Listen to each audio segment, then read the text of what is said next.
She wasn't assigned to the sortie. Her flight clearance had been pulled months ago, on the tarmac, while others adjusted harness straps and checked weapons. She stood alone beside a cold V-22 Osprey, unarmed, uninvited, and ignored. To most, she was a grounded pilot on support duty. Background, static, someone forgotten between rotations. But then the call came in. 4 Marines trapped behind the ridgeline. No aircraft cleared, no route safe. Command hesitated, waiting on weather reports and paperwork. And then everything changed. A single Osprey lifted from the edge of the flight line unlogged, unescorted, and flown by someone no one had expected, someone who never needed permission. From which city in the world are you watching this video today? If this story intrigues you, please consider subscribing to hear more untold stories of extraordinary service and the heroes who walk among us, never asking for the recognition they deserve. The operations cell ran cool, lit by the soft pulse of monitors and the low murmur of status updates. Wall screens cycled through overlapping airspace feeds while the central mission board flickered with half-filled assignments. Somewhere overhead, the ventilation hummed, dry and constant.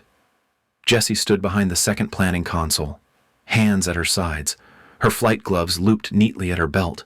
She wore the same uniform as the rest, down to the clipped ID tag and clean boots. But no one addressed her directly. A degraded SATCOM feed broke through the usual rhythm, its audio grainy and unstable. A field tech adjusted the signal gain twice before the message sharpened, just enough to catch the urgency. This is Talon 3, location marked Grid 7, 4 Marines. We're holding perimeter. LZ is crumbling. Incoming indirect within 5 minutes. Say again, 5 minutes. The room tensed, but no one raised a voice.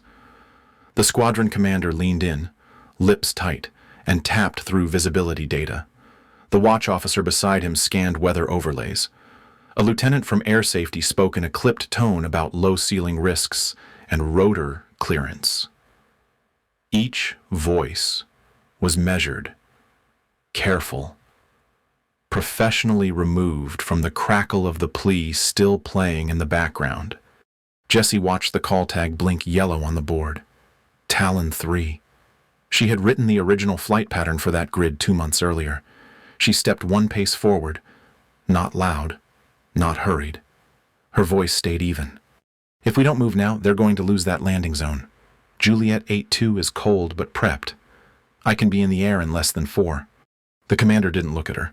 His eyes stayed on the screen. That's not your call, Captain. A few heads shifted, but no one turned. Jessie nodded once. Her hands had tightened just slightly, then relaxed. She stepped back toward her workstation without another word. The seat at the corner console remained empty. She didn't sit. The back and forth continued. Another overlay loaded. Someone checked tower status. A second Osprey was still undergoing diagnostics, and the QRF pilot was off cycle. Jessie reached for her planning binder and opened it to the contingency page she had revised the week prior. A folded patch was tucked between the pages, half hidden her old call sign. Emberlift, still embroidered in faded thread. On the far wall, the status feed looped again. Talon 3's call code continued to blink. Yellow, not green, not red, not cleared, just waiting. She didn't speak again, and no one moved. The lights in the hangar flickered low, casting Juliet 8-2 in half shadow against the far bulkhead. The aircraft sat untouched, panels sealed, latches secured. The deck under her tail was still stained from a fuel flush 2 days prior. Jessie moved toward her without a sound. No alarms, no orders. Just the dull scuff of boots on concrete and the hiss of pressurized coolant lines settling under the late heat of afternoon. The main bay was nearly empty, except for a stack of crate covers leaning against the refuel station and a portable generator idling with no crew attached. She reached the side access ladder and keyed in her override. The cockpit opened without resistance. Juliet. 8-2 hadn't been signed out in 4 days. She climbed up, 1 rung at a time, pausing once at the top to glance across the floor. Nobody had followed her. Inside, The cabin felt cold, not from temperature, but from waiting. The controls stared blankly, all systems dark. Jessie eased into the seat and brought up her annotated checklist. She slid her hand down the first column and powered the diagnostics relay. Switches flipped beneath her fingers. The fuel cycle primed. Screens blinked to life, one after the other. Within 20 seconds, the cockpit lit in full, a low amber glow rising across the panels. The Osprey didn't question her presence. It simply came online. Behind her, a voice echoed just loud enough to be heard. "You're not cleared." Jessie didn't flinch. She kept working. Velasquez stood 2 paces into the bay, sleeves rolled, gloves tucked under one arm. He was watching her like someone trying to decide if he was witnessing a mistake or a decision. She adjusted the left throttle lever, dialed in the first nav point manually, then finally turned toward him. "You want to call it in?" "Call it in," she said. Her voice wasn't defiant, just steady, but they're out there with no way back. Velasquez didn't move for a moment. He looked past her at the console, at the active systems, then down at the ramp hydraulics beginning to cycle. The wind outside picked up. The panels rattled faintly along the wall. After another beat, he walked over to the starboard hatch and began unlatching the safety blocks. He didn't say a word. The auxiliary power unit kicked to full. Jessie's fingers moved through the checklist like a ritual she'd memorized in silence. She bypassed tower coordination, locking in the manually flagged corridor from the plan she'd written and watched get denied 6 weeks earlier. Too aggressive, they'd said. Not viable with standard load weight. But today's load was none. Just her. The rotors began to spin. First slow, then faster. She angled the nacelles 3 degrees forward and closed the ramp. From the corner of the hangar, a junior avionics tech froze mid-step. The hum of motion reached him before the visuals did. He leaned forward, squinting through the ripple of heat shimmer rising from the Osprey's engines. "Is she doing this solo?" he asked. But no one answered. Jessie brought up the pre-flight tablet and tapped the ID overlay. The screen flashed once, then populated her profile. No flight order, no sortie number, just one field lit in green call sign Emberlift. She held it there for a second, then powered it down without saving the data. She didn't log the route. She didn't file anything. She reached for the yoke with both hands and breathed once through her nose. Outside, a cluster of maintenance crew had begun gathering near Bay 2. One of them stepped halfway into the hangar, confused. Another pulled his comm headset and started checking frequency logs. Juliet 8-2 rolled forward in slow motion, wheels easing across the painted tarmac lines. No tug, no tow crew, just the aircraft and the woman flying it. From the watchtower, a controller's voice came faintly across the internal net, asking about unauthorized motion on the east ramp. The question was clipped, uncertain. No one responded. Inside the cockpit, Jessie keyed her internal channel to standby and adjusted the output trim manually. The controls responded like she remembered, slightly firm on the left roll axis. Light drift near 100.0 knots during lift. The bird remembered her. As she moved into position near the edge of the active strip, one more figure approached the edge of the hangar. Velasquez. He didn't wave. He didn't salute. He stood there with arms crossed and eyes locked on her tail number. Juliet, 8-2. Jessie lifted off without flare, nose low, rotors loud in the morning quiet. The ramp was sealed. The checklist was complete. No beacon, no confirmation, no clearance. Only the sound of wind as she rose above the flight line and vanished behind the operations tower. Nobody stopped her. Nobody followed. But the flight had begun. The canyon opened beneath her like a broken scar across the ridgeline. Jessie held Juliet 8-2 low. The nacelles canted forward at 60 degrees as she skimmed over the riverbed. Dust kicked up from the rotors and vanished behind her. The terrain was ragged and irregular, sloping into an uneven valley with no marked drop path. Wind rolled off the cliffs in sharp pulses, hitting the frame in staggered intervals. She adjusted for each one without pausing. The Osprey's stick vibrated faintly under her palm, a feedback pattern she had memorized during early sim work at Quantico. It wasn't aggressive yet, but it warned of boundary stress. She kept her eyes ahead, scanning the smoke layer. The GPS overlay read 700 meters to target grid, but nothing visible lined up. The last sitrep from the recon team mentioned a flare. Protocol called for green. She saw red.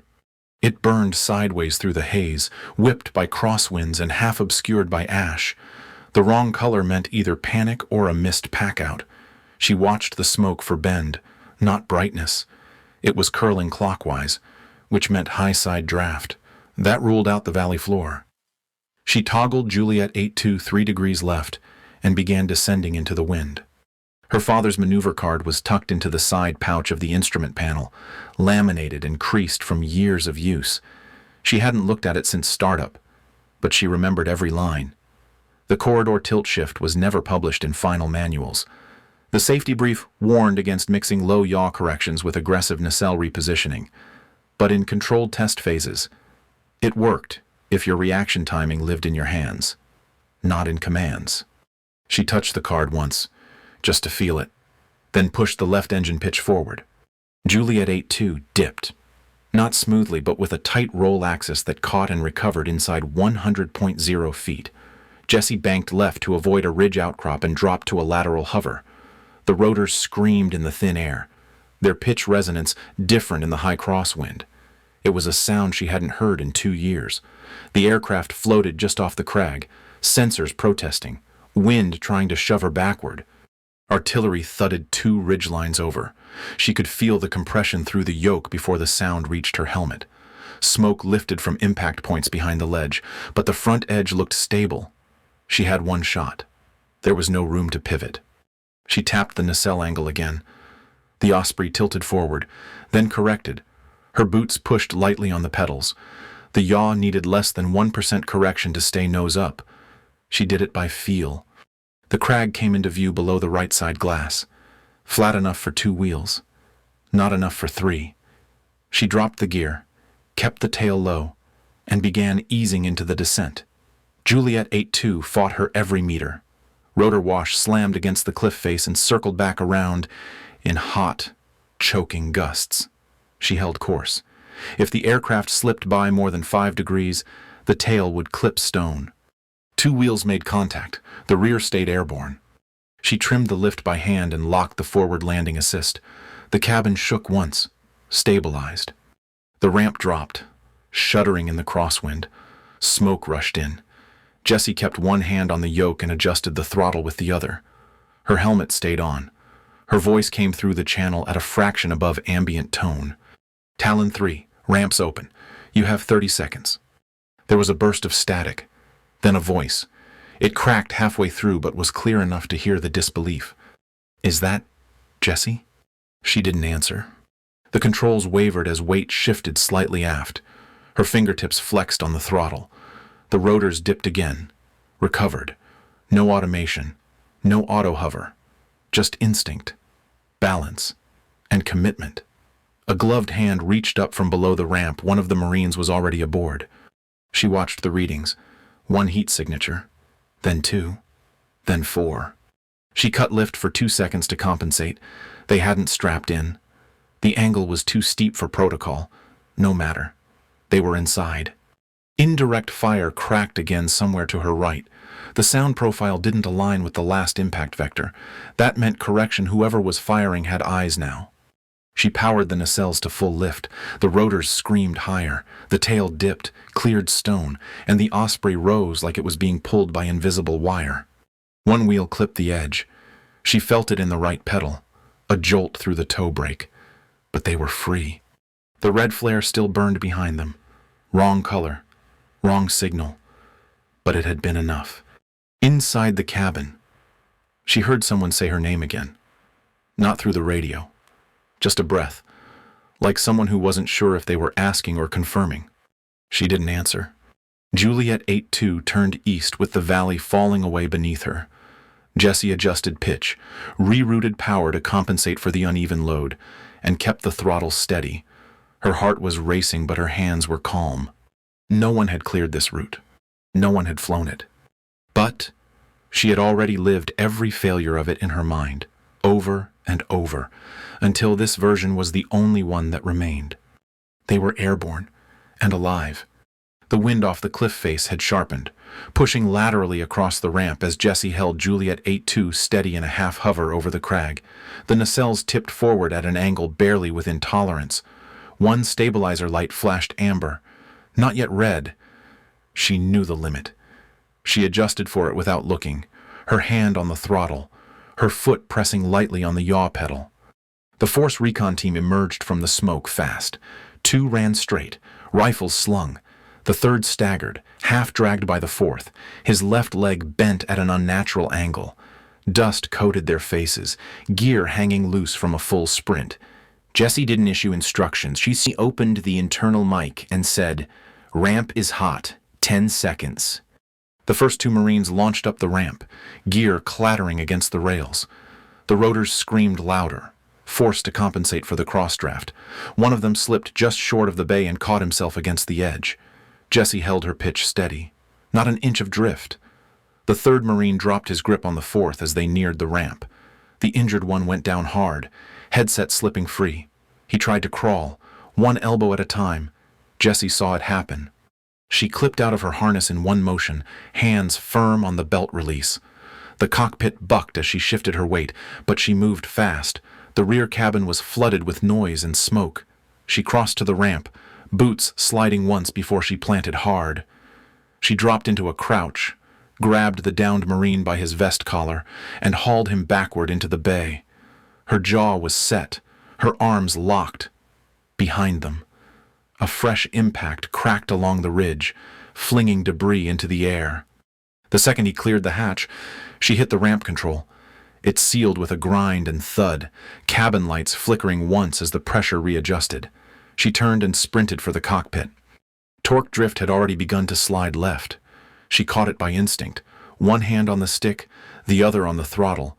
Juliet 8-2's stabilizer trembled under load. She pushed vertical, tilting the nacelles hard and fast, pulling lift without waiting for digital confirmation. The aircraft stuttered once mid-rise, then caught air. In the back, one of the Marines leaned against the bulkhead, panting, knuckles white on a harness strap. He looked at the one she had pulled in. The man was breathing, eyes wide, face streaked with soot.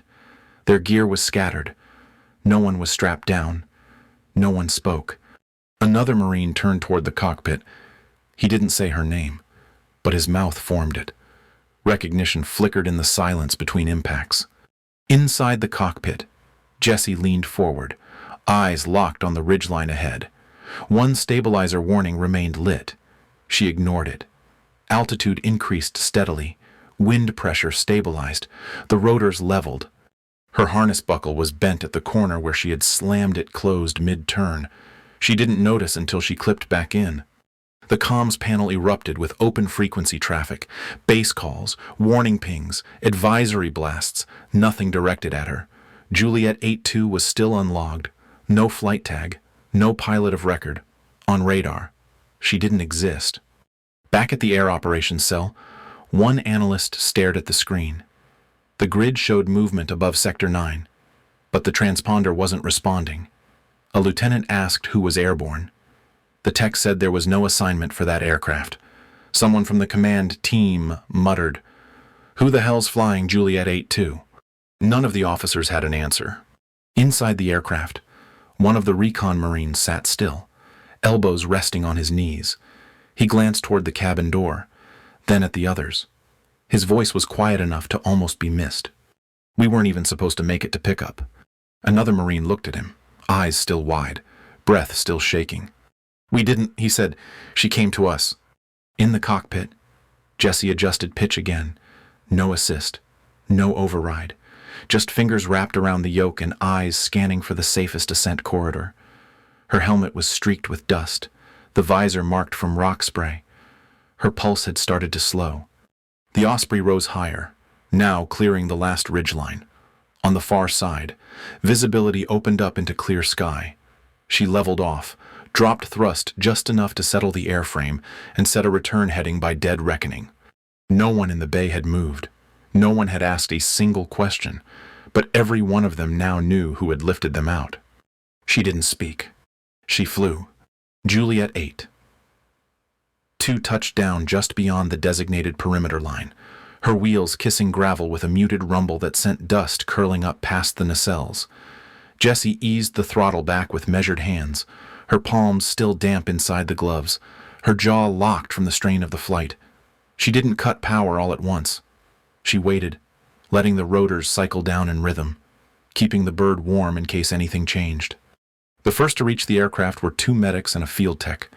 No fanfare, no announcement, just boots on stone and gloves outstretched as they helped the Force Recon team disembark.